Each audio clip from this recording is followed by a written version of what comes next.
নমস্কার। আজকে আমি বানাবো ঘুগনি। ঘুগনিটা আমি ভাজা মতো বানাবো। এর জন্য আমি যে চানাটাকে সিদ্ধ করে ধুয়ে রেখেছি।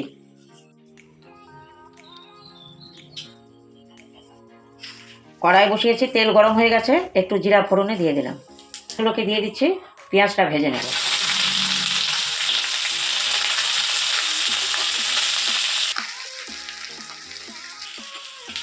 পেঁয়াজটা হালকা ভাজা হয়ে গেছে, এবার রসুন দিয়ে দিচ্ছি।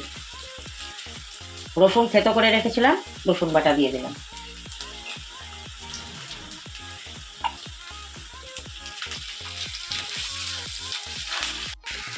রসুন দিয়ে দিয়েছি, রসুনটা একটু ভাজা হয়ে গেছে, এখানে হলুদ দিয়ে দিচ্ছি।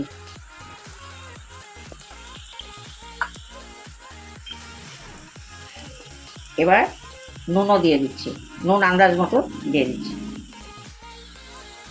একটু শুকনা লঙ্কার গুঁড়োও দিয়ে দিলাম।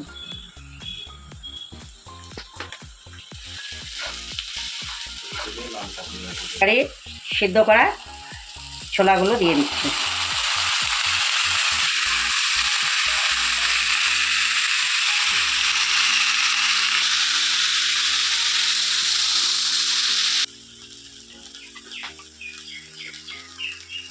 এখানে আমি অন্য কোনো মশলা ব্যবহার করিনি, একটু চানা মশলা দিয়ে দিচ্ছি।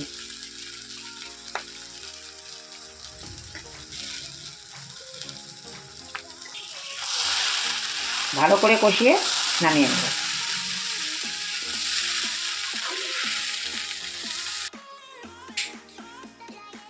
এই যে আমার চানার ঘুগনি হয়ে গেছে। আপনারাও বাড়িতে বানিয়ে খেয়ে দেখবেন, ভালোই লাগবে।